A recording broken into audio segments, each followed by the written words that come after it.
Right now, behind my back, we can see the Ukrainian pilot and his MiG-29. They're getting ready for the takeoff for the combat mission. It's a burst of emotions, a mixture of joy, sadness, and the want for revenge. But above all, the will to win, the feeling that you are confident in your work, actions. 107 final radar, contact 7 3/4 miles. The moments that change the fate of war often come like thunder, sudden, jarring and devastating. The ongoing conflict in Ukraine reached its peak this week. On the Eastern Front, the Russian army launched a new ground offensive, while Ukraine stepped up pressure in the Belgorod region. But amidst all this fighting, the most shocking blow of the war was struck in the Kherson region. Ukrainian jets quietly moved towards the designated target. The target was the Russian army's underground command center, built in depth and protected by armored gates and concrete blocks. Vital to the Kremlin, it was a nerve center where Russian generals and top commanders executed war plans. But it was to become a tomb. The Ukrainian Air Force locked onto the target with GBU-62 and J-DAM bombs. Within seconds, the sky was torn by fire. Underground tunnels razed to the ground by violent explosions. Russia's trusted bunkers collapsed, and the commanders inside did not even have a chance to resist the onslaught. How will this major blow in Kherson change the course of the war? How will Russia respond to this attack targeting the backbone of its army? For answers to all these questions and more, our video begins. But first, please don't forget to subscribe to our channel, turn on notifications, and give us a like to stay up to date with our content. Ukrainian intelligence has confirmed that Russian forces in Kherson Oblast are using an underground bunker from a former S-300 missile battery as a field headquarters. Although the bunker appeared to be highly protected due to its reinforced doors and deep underground location, the power of the GBU-62 glide bombs in the hands of the Ukrainian Air Force made it an ideal target for a precision strike. The bunker housed senior officers who commanded the Russian regiments and brigades that attacked the islands in the Dnipro River. If this center were destroyed, Russian troops would be deprived of leadership and coordination, giving Ukrainian troops in the area a huge advantage. The most critical point was to break through the Russian air defences and get the bombs into the bunker. For this, the operation was planned in 2 phases. Before the start of the operation, the Ukrainian army approached the area with electronic warfare drones. These drones generated false targets to blind Russian radars and mislead air defence systems. Russian air defences were alerted but misdirected. Not knowing where the real attack would come from, the Russians directed their defences to the wrong areas. With the air defences weakened, Ukraine's modified Mikoyan MiG-29 fighter jets went into action. One of the pilots directed a GBU-62 glide bomb at the target. These bombs can glide over long distances thanks to their wings and can be guided to deliver precision strikes. The pilot identified the target with a laser designator and aimed the bomb directly at the door of the bunker. Within seconds, the winged munitions soared through the sky, reached the entrance of the bunker, and smashed through the concrete door. After a moment of silence, there was a tremendous explosion. A huge pressure built up underground, and a blast wave spread through the narrow corridors. Russian officers and senior commanders were thrown into chaos. Within minutes, the Russian field headquarters was reduced to dust and debris. As a result of the attack, senior Russian commanders were neutralized. Russian forces will have to face a major coordination crisis as they have lost their leaders. Moreover, such attacks undermine morale within the army, which limits the effectiveness of Russian troops in the region. Another dramatic attack in the Kherson region came at a heavy cost to the Russians.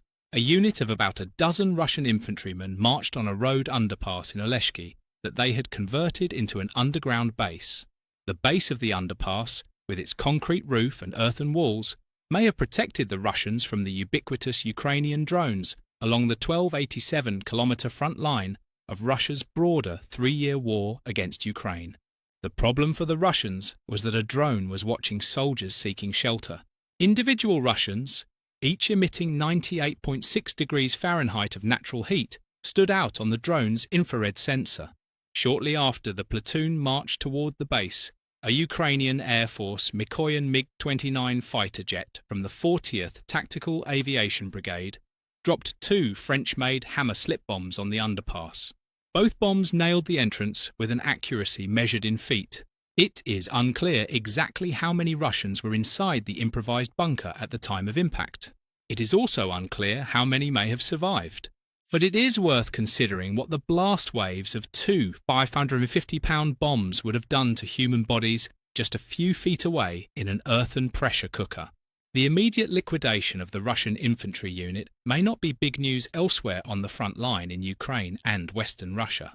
In Oleshki, however, it could be considered a major development. The Russian military has so far failed to respond to these attacks. The main focus of the Russians is on eastern Ukraine and the Belgorod region. Therefore, any attack in the south seriously affects the Russian army. Let's take a closer look at the latest developments in the Belgorod region. Russian sources say that the Ukrainians occupied Belgorod with a force of about 4,000 men. They are moving mainly on foot, as infiltrators, but armoured units are also carrying out raid-type attacks. Videos have emerged of Ukrainian engineers cutting gaps between the teeth of Russian dragoons at the border and combat vehicles passing through. The heart of the Ukrainian positions is still around the village of Demidovka. The mainstream Western media is saying that this is a penetration of 3 to 4 kilometers into Russian defences. Basically, we realised this more than a week ago. The primary Ukrainian troops involved appear to be mostly forces withdrawn from the Kursk offensive. The list includes the 225th Separate Assault Regiment, 47th Mechanised Brigade, 33rd Assault Regiment, 24th Assault Battalion, and the Russian Volunteer Corps. Altogether, they are proven assault units, but they are nothing like 1 or 2 smooth, versatile combat brigades. This is quite typical of Ukraine's chaotic operations. Whether this is because the generals in Kiev have decided that these particular units have exactly the right skill sets and aggressiveness for this particular operation, or whether it is simply a case of capturing existing units is up to you to decide. We think it's worth noting that most of these units were engaged in heavy fighting in the Kursk sector and withdrew from there. Now that we see that they went on the offensive about a week later, we can say that there was some discipline in those units and it was a fairly organised withdrawal from Kursk. If there had been a rout, the bad troops would have been scattered and rendered useless for at least a month.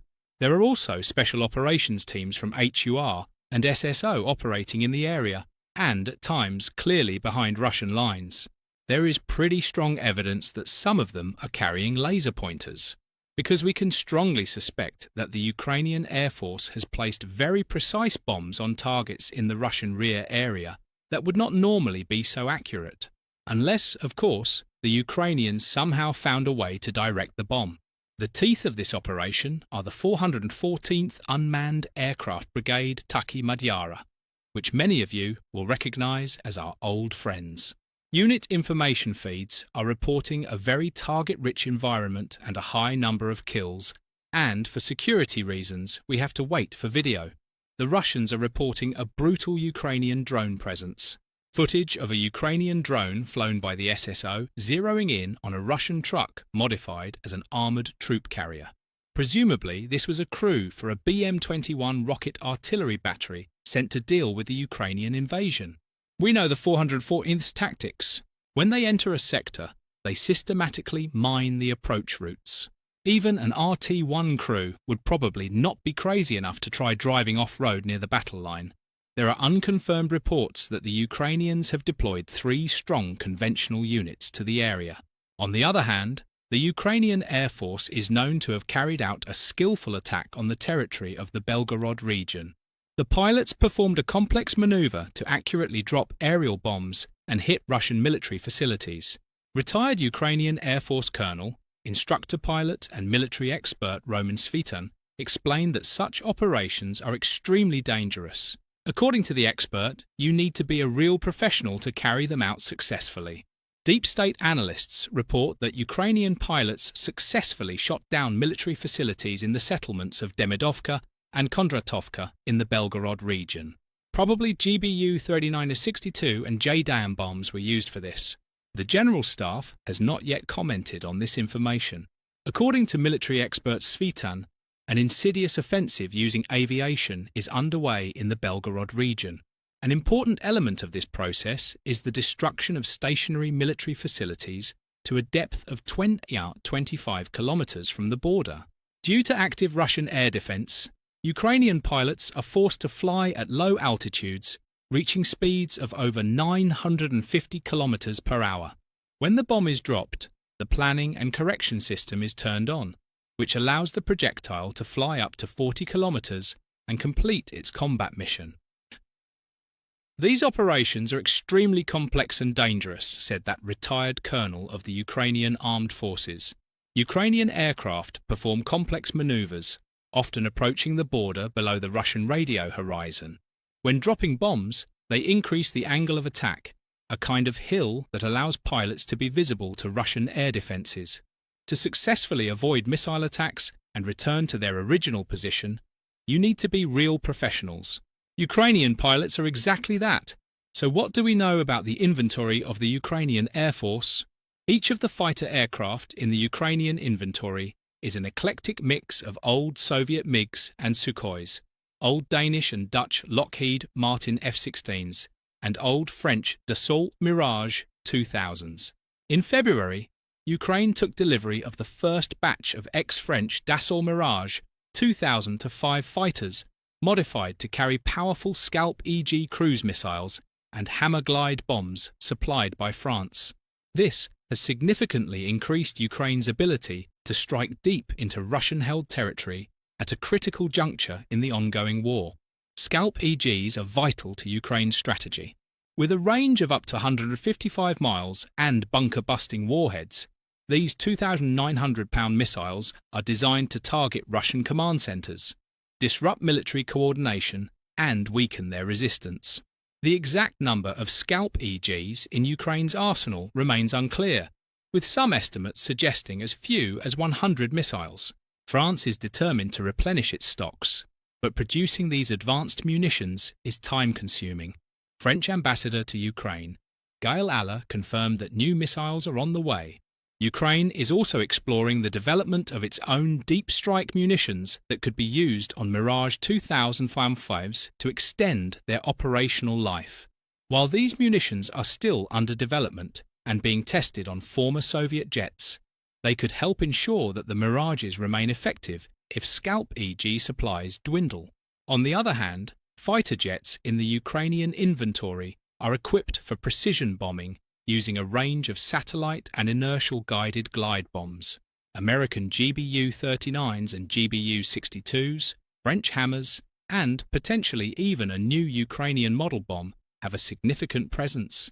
Of course, the Russians also carry out precision bombing and have hundreds more jets than the Ukrainians, so the Russians have numerical superiority in the air. But Ukraine's jamming of satellite radios affects the accuracy of Russian ammunition. This is because Ukrainian bombs have superior backup guidance in the form of inertial systems that calculate the position of the munition through precision accelerometers. The GBU-62 that blew up the Russian headquarters in Kherson is American-made, but uniquely Ukrainian. The administration of former President Joe Biden rushed to equip former Ukrainian MiGs and Sukhois with a cheap but precise glide bomb that combines a standard 500-pound dumb bomb with the wings of the new small-diameter bomb and the guidance kit of the US military's non-skid Joint Direct Attack munition. At around $50,000, the GBU-62 is a killer and allows Ukraine's MiG-29 brigades to do what the Russians do with their much more expensive Iskander ballistic missiles, which cost over $3 million each. When the Kremlin wanted to eliminate the Ukrainian headquarters in a buried bunker in Kharkov in the early hours of a larger war 3 years ago, it first located the Soviet-built headquarters in long-forgotten archives, and then pointed an Iskander missile at it. Ukraine repeated the feat with a small surveillance plane, an old fighter jet, and a sketchy precision bomb. Moreover, the MiG-29s have survived since the beginning of the war. The trick is that Ukraine's planes are not always at their bases. The fighter jets are scattered all over Ukraine. They fly from small airstrips and even stretches of highways. The Ukrainian Air Force entered the war with about 125 fighter jets, all old Soviet models. About 50 MiG-29s belonging to 3 brigades, including the 40th Tactical Aviation Brigade, represented the most numerous single type in the Air Force. Conceptually, the MiGs should have been easy to find at Vasilkiv, Ivano-Frankivsk, and Lutsk air bases. In fact, most of the 33 Ukrainian MiGs destroyed or damaged by the Russians were shot down in the air. Only 6 were destroyed or damaged on the ground. More than 3 years after Russia expanded its war against Ukraine, Russian airstrikes targeting MiG-29s parked at Ukraine's main air bases are still so rare as to be shocking. On November 22nd, a Russian surveillance drone flew unimpeded over the Aviatorsko-Dnipro air base, 80 kilometers from the front line in eastern Ukraine. The UAV zeroed in on an apparent bunker where a visiting MiG-29 was located. Minutes later, an Iskander ballistic missile swooped down and exploded right over the bunker, possibly destroying the MiG. Why that MiG was parked at a major airbase so close to the front line when there were other options for takeoff and landing is still a mystery. The Soviet-designed MiG-29 has rugged landing gear and an optional ridge air intake that protects it from ingesting debris when the MiG is operating from a dirt road. MiG-29s were made for dispersed bases, but this is not the only factor in their survival.